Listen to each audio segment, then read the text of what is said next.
Here's the big challenge of life. You can have more than you've got because you can become more than you are. That's the challenge. And of course, the other side of the coin reads, unless you change how you are, you'll always have what you got.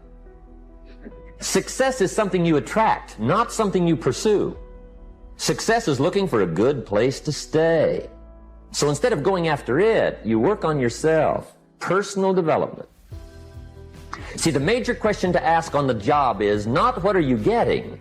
The major question to ask on the job is what are you becoming? See, the big question is not what am I getting paid here? The big question is what am I becoming here? Because true happiness is not contained in what you get. Happiness is contained in what you become. I have found in my experience that income does not far exceed personal development. Now, sometimes income takes a lucky jump, but sure enough, unless you grow out where it is, it'll usually come back where you are. Life has strange ways. If somebody hands you $1 million, best you become a millionaire quickly, so you get to keep the money. Otherwise, sure enough, it'll disappear. Mr. Schultz taught me how to set goals. What a favor that was. One morning at breakfast, shortly after I met him, he said, Jim, let me see your current list of goals and let's go over them and talk about them. He said, maybe that's the best way I can help you get a better direction started. And I said, I don't have a list. He said, well, is it out in the car or home somewhere? I said, no, sir. I don't have a list anywhere. He said, well, young man, that's where we got to start. He said, I can tell you right now, if you don't have a list of your goals with you, he said, I can guess your bank balance within a few $100s. Which he did. And that got my attention. I said, you mean my bank balance would change if I had a list of goals? He said, drastically. If you're good, it'll stand out. This idea that, like, oh, it's easy for you to say. Everybody's got these stupid barriers they put in their own head. You got to resist those goddamn things because they don't do you any good, and they certainly define the potential for your future in a negative way that's not self-serving, and it's not even real. You know, you put this artificial ceiling on the potential for what you're doing. If you hit a wall, okay, that just means you need to regroup and rethink. It doesn't mean that wall's there, especially when it comes to something like social media or like a podcast, something where you're putting out a piece of art, you're putting out something that you've created. There's no wall as far as like how many people are going to enjoy it or how far it's going to go. It's just, it is what it is. And if people don't like it, make it better. If they like it less, fix that. Figure out a way to do it. You can do that. And this idea that there's no way to get past the starting block today is just ludicrous. It's crazy. And it's just this poor thinking. And people that are trapped in bad situations, one of the problems is you feel like this is your future. You feel like, and you can't get out of that. There's no hope. There's no light at the end of the tunnel. There's no rainbow. And if you feel like that, that alone can be incredibly defining and limiting. But if you look at yourself objectively and say, okay, I kind of am here. I'm in credit card debt. I'm working in a job. I don't like what I'm doing, but I have some ideas. I need to feed those ideas. And I need to feed them and water them, and I need to set aside a certain amount of time every day to just try to make those things happen. You can do that. But I had fallen so flat on my face for the first time in my life. I was depressed, asking myself why? Why me? How can this happen? I worked so hard. Hard work pays, I always thought. It's not paying for me. I got nothing. I literally had $7 in my pocket, so my $7 story. That failure, rising from that to say, it's not over for me. I'm immediately gonna launch myself into training for professional wrestling. I couldn't have launched myself with that type of training that I did every day for hours in a boxing ring that was stiff like concrete. Every day for hours. I couldn't have launched myself with that type of mentality had I not fallen on my face after 10 years of football failed. Sometimes desire waits for a trigger, waits for something to happen. Who knows what the happening may be? A song, the lyrics, a movie, the dialogue, a seminar, a sermon, a book, an experience, confrontation with an enemy, a conversation with a friend who finally levels with you. Whatever the experience it is, it's so valuable. And here's my best advice. Welcome all experiences. You never know which one is going to turn everything on. Don't put up the walls. The same wall that keeps out disappointment keeps out happiness. Take down the walls. Go for the experience. Let it teach you. And then the other thing that people say, and this is more like 3/4 of them, is that they say, I was...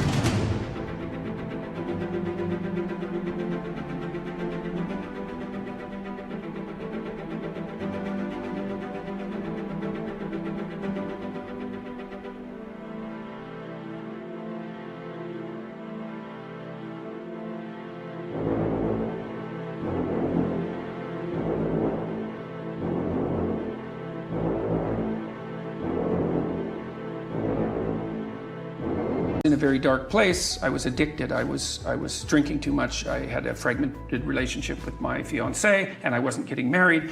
Things weren't going very well with my family. My relationship with my father was damaged.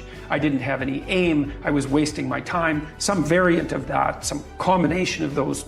And they said, well, I've been watching your lectures. I've decided to establish a purpose. I'm trying to tell the truth, and things are way better.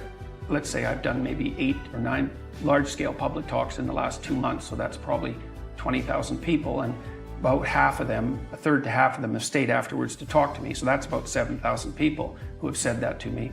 And then people stop me on the street all the time and tell me exactly that story. I have a purpose, man. My life actually matters. I finally realized that, and I'm putting it into practice, and I'm bearing up under the heaviest load I can imagine.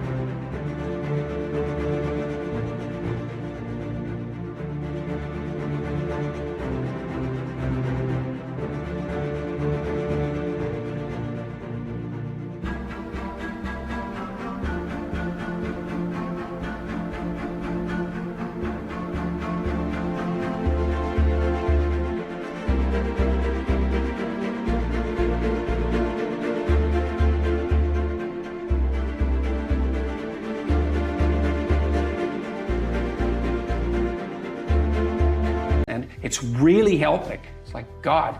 Human beings are emotional creatures, and emotions are powerful for life change. Now, of course, emotions are so powerful they can go either way on you. Emotions can either build or destroy. So you really have to employ emotions properly. We call civilization the intelligent management of human emotions. If you can intelligently apply your emotions in the right direction,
telling what can happen. Could turn your life around one day. People have asked me for the last 24 years, how do you develop an above average income? And the answer is, become an above average person. Develop an above average handshake.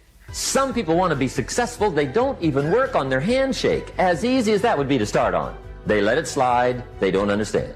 Develop an above average smile. Develop an above average excitement. Develop an above average interest in other people. Develop an above average intensity to win. See, that'll change everything. Probably one of the most frustrating experiences in life is looking for an above average job with above average pay without becoming an above average person. It's called frustration. How often does winter follow fall? Every year regularly for the last 6,500 that we know of. See, it is not going to change. Now, some winters are long, and some are short, and some are hard, and some are easy, but they always come right after falls. It isn't going to change. Sometimes you can figure it out, sometimes there's no way to figure it out. Sometimes it goes well, sometimes it gets in a knot. Sometimes it sails along, sometimes it gets in reverse. See, that's not going to change. The last 6,000 years reads like this: opportunity mixed with difficulty. That's how it reads. It isn't going to change. The man says, well, if it isn't going to change, how will my life ever change? Answer, when you change. And whether I'm talking to high school kids or business executives, my message is always the same. And it goes like this: the only way it gets better for you is when you get better.